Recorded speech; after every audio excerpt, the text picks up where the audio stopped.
오키 어머니는 환양년이다 이러고 세상이 욕을 한단다. 안녕하세요, 와이 코리아입니다. 야, 야, 앉아서 하니까 속이 다 시원하다. 이때까지 서서 했어요. 기왕 들어온 김에 여기서 뭐 좀 하다 보니까 목이 다 가버렸네. 그래도 뭐 대세에 지장 없죠? Thank you for watching. Please like, subscribe, and share. Switch on English subtitle or another. another야 어더야. 아, 또 모르겠네. 아직도 모르. 얼마 전까지 재혼을 하면 손가락질 받던 나라. 재혼하면 환양년이라고 부르던 나라. 법으로 여성의 재혼 금지 기간이 존재하던 나라 바로 대한민국입니다. 대한민국의 성교육과 성적인 모든 것들은 다른 나라에 비해서 상당히 보수적이고 현실을 못 따라잡는 경우가 많다고 해서 자국 내에서도 되게 비판이 많은 편입니다. 2022년 지금에서도 성적인 문화가 자유와 억압이 서로 공존하고 충돌하고 있는 형태를 띠고 있습니다. 그 일례로 얼마 전에 리얼돌이 통과됐어요. 성인용품 리얼돌을 수입하는 거를 이때까지 법으로 금지했었거든요. 사회를 어지럽힌다고 해가지고 수입이 안 됐었어요. 진짜 깝깝한 나라죠. 그런데 더 놀라운 거는 이거 수입 금지가 돼도 사람들이 어떻게든 구매를 하고 있었다는 거예요. 풀숲에 사람이 죽어 있다고 해갖고 누구 제보를 받고 갔는데 알고 보니까 리얼돌이었다. 오늘은 이른바 유교 탈레반이라는 것을 알아보는 시간을 갖겠습니다. 첫 번째로 여성의 성적 억압에 대해서 알아보는 시간을 가지겠습니다. 이 유교 탈레반이라고 왜 유교에다가 우리가 테러 단체의 이름인 그 탈레반을 붙였는지는 뒤에 나오니까 끝까지 봐보세요. 자, 여러분이 사극으로 많이 접한 그 조선 다이너스티 이전에 지금 코리아의 어원인 그 고려라고 있었거든요. 한국은 사실 이때 시기까지만 해도 고려 시대까지만 해도 성인 문화에 대해서 그렇게 보수적인 사회가 아니었다고 해요. 여러 가지 기록에 따르면 사회가 그런 성적인 걸 보수적이고 여성에 대해서 성적 욕망을 억압하고 성에 대해 얘기하는 거는 부끄러운 일이다라고 하는 게 조선시대부터였다고 하던데요. 조선시대 정치인들을 사대부라고 하는데 뭐 사대부 이거는 뭐 나중에 위키피디아 찾아보시고 자세히 알아보면 머리 아프니까 그냥 정치인으로 알고 계시면 됩니다. 조선 다이너스티 때에 여성에 대한 성적 억압은 대단했는데요. 그 배경에는 유교에서 파생된 네오 컨퓨시니즘 중에 하나인 성리학이 그 배경으로 있습니다. 성리학에 대해서 더 자세한 내용은 또 역시 위키피디아에 있고요. 컨퓨시니즘 유교의 핵심은 나를 수양하면 누가 봐도 바른 길로 내 스스로가 행동한다. 가르침이 유교의 핵심입니다. 그렇게 사람이 스스로 트레이닝하기 위해서 많은 가르침 중에 정욕에 빠져 문란한 사람은 금수만도 못한다고 하여 인간은 윤리를 갖고 있으므로 성욕을 절제하면서 잘 다스려야 한다 라고 하고요. 아내는 남편을 섬기는 것이 근본이다. 부부 사이에는 분별이 있어야 한다 라는 구절이 있는데 제가 어릴 때는 첫 번째 거 빼고 두 개는 시험 문제에도 나왔어요. 이걸 시험 문제에 나왔다니까? 아직도 나오고 있는지 모르겠네요. 아직도 나올 것 같은데 사회가 요따구니까. 이 대한민국의 뿌리라고 해도 과언이 아닌 이 조선 다이너스티에서 나라의 통치 이념이 이 유교였어요. 그래서 우리는 아직도 유교적인 생각에서 탈피를 못하고 있는 게 많습니다. 지금 젊은 세대들이 유교적 생각 때문에 시대의 흐름에 뒤떨어진 것들을 보면서 유교에 쩔어버린 우리가 다른 사상까지도 거부하고 부정한다고 해가지고 그것을 유교 탈레반이라고 불러요. 자, 조선시대에 그럼 여성의 성적 억압에 대해서 대표적인 사례는 무엇이 있느냐? 그 중에 하나가 열려문입니다. 나라에서 해당 동네에 열녀의 사례가 생기면 그 동네에 기념하라고 문을 세워줬는데요. 그 사례는 어떤 사례여야 됐느냐? 남편이 죽은 후 재혼하지 않는 여성, 남편이 죽은 후 따라 죽은 여성, 남편을 대신해서 죽은 여성, 강간에 저항하거나 살해당할 위기에 놓였을 때 수치심을 못 이겨서 자결한 경우, 남편의 원수를 갚고 자결, 재혼을 피하거나 정절을 지키기 위해서 자결, 남편을 살리기 위해서 손가락을 자르거나 허벅지살을 베어내는 등 신체를 훼손, 이런 사례가 확정이 되면은 열려문을 만들어줬다고 해요. 열려문이라는 존재는 알고 있었는데 이 사례를 지금 찾아보는 것 저 이번에 처음이거든요. 이 정도로 무서운, 이 정도로 야만적인 시대에 살다니 무섭습니다. 나라에서 이렇게 이게 상인가? 어쨌든 이 열려문은 마을의 자랑거리였다고 해요.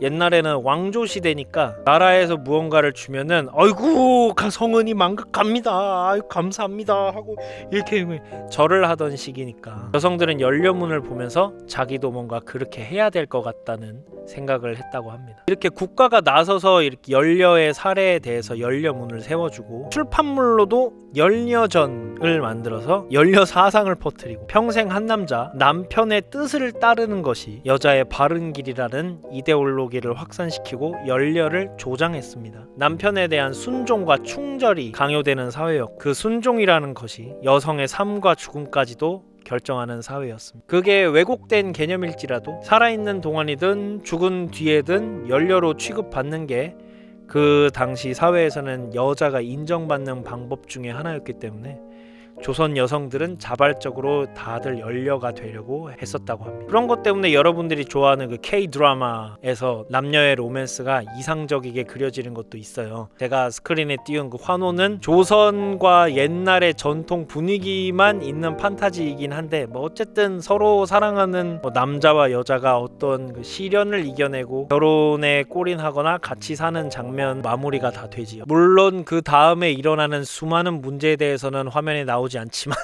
그렇지만 이런 연려문이 있고 여자의 순종을 강요했던 사회에도 남편은 아내 외에 첩을 두는 것은 허락이 되었답니다. 바람을 펴도 그게 문제가 되지 않았어요. 그렇지만 여성은 자신의 성적 욕망을 봉인하고 무욕의 상태로 지내는 것이 예절이면서 여성의 성적 매력은 철저히 단속에 대한 대상이었습니다. 그래서 한복이 약간 좀 칭칭 둘러매져 있는데요. 옷가짐부터 행동하는 것까지 여성스러움을 강요받았죠. 그런 소문이 있어요. 과부의 집에는 송이버섯이 많이 팔렸다.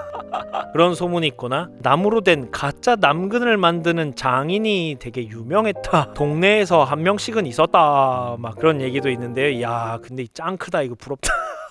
우리 이런 과거와 역사적 배경 때문에 2005년까지만 해도 재혼이라는 거에 대해서 황당한 법이 있었는데요. 남자는 바로 재혼할 수 있지만 여자는 혼인관계가 끝난 후에 6개월 이내에 재혼하려면 혼인관계 종료 후 출산했거나 임신 상태가 아니라는 사실을 법적으로 증명했었어요. 시대착오적인 법이죠. 물론 2005년에 폐지됐다고 합니다. 그래도 15년밖에 안 지났네. 이것도 한국이 법을 만들 때 일본의 법을 참고를 해가지고 만들어서 그래요. 법도 다른 나라 걸 베끼다니 참 슬픈 역사죠. 저도 이번에 이 대본 쓰면서 알게 됐습니다. 법 베껴서 만들었다고. 여성의 재혼이 사회적으로 어떻게 취급받는지 어떤 소리를 듣는지는 저도 태어나기 전에 나온 영화 사랑방 손님과 어머니에서 찾을 수가 있어요. 유튜브에 이거 영화 공개돼 있고 흑백 영화인데 자막도 영어로 돼 있더라고요. 관심 있으면 한번 봐보세요. 진짜 깝깝한 영화.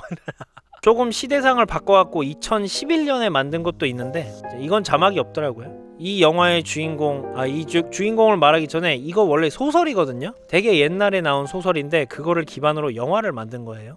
거기에 주요 인물이 그 6살짜리 오키, 과부가 된 24살의 오키 어머니가 이 주요 인물인데요. 여기서 오키를 모르는 한국인 거의 없어요. 이게 오키 따라하면은 약간 한국의 밈 같은 거라서 오키를 다 압니다. 오키 목소리가 막 이렇거든요. 아저씨, 오키는 아저씨가 아빠가 되면 좋겠어. 오키 목소리가 이런데 한국인들 다 알아요. 근데 그 서로 엄마랑 오키가 나누는 대화 중에 엄마가 오키한테 하는 대사 중에 이런 게 있습니다. 오키가 이제 아버지를 새로 또 가지면 세상이 욕을 한단다. 사람들이 욕을 해. 오키 어머니는 환양년이다. 이러고 세상이 욕을 한단다. 지금 이런 대사는 깝깝한 사회상을 반영하는 대사죠. 뭐 사람들은 이 영화를 보면서 뭐 그걸 순수한 사랑이다 뭐 이런 식으로 말을 하기도 하는데 제가 볼 때는 야, 이렇게 답답한 나라였구나. 그러면 오키 엄마는 애를 언제 낳은 거야? 18살에 애를 낳은 거야. 조선시대 때 결혼하는 나이는 14살에서 15살 때도 결혼을 했다고 해요. 물론 조선시대 때도 다른 건 있었어요. 그 대표적인 게 그 춘향전과 같은 소설에서인데 그 대중을 대상으로 쓴 소설이니까 그 성적 묘사가 훌륭하게 써져 있지요. 그 춘향전이 영화로도 있는데 약간 그 춘향전을 살짝 바꿔서 만든 그 방자전이라고 또 있어요. 둘 다 그 남자 여자가 그 재밌는 놀이 하거든요.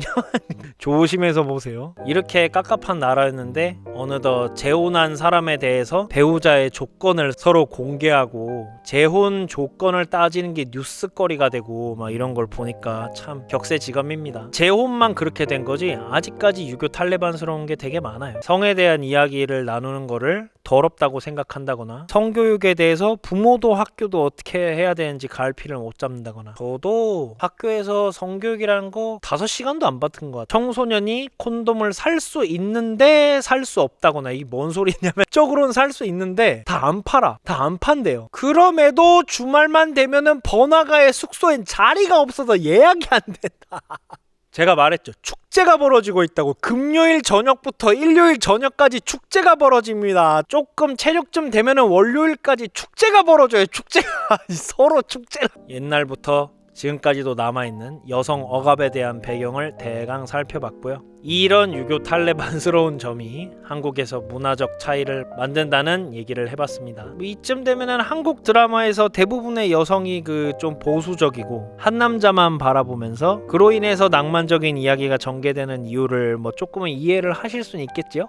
K 드라마의 대부분의 로맨스가 여성이 순종을 해야 된다라는 이 유교 탈레반스러운 생각에서 나왔다고 할 수 있겠습니다. 이번 영상은 짧은데 제가 이걸 공부한다고 저도 이거에 대해서 도대체 왜 그럴까 알아보느라고 시간이 많이 걸려요. 그래도 좀 부족한가? 그러면 다음 시간에 유교 탈레반에 더 자세하게 알아보는 시간을 가지도록 하고 그럼 다음 영상에서 뵙겠습니다. 안녕.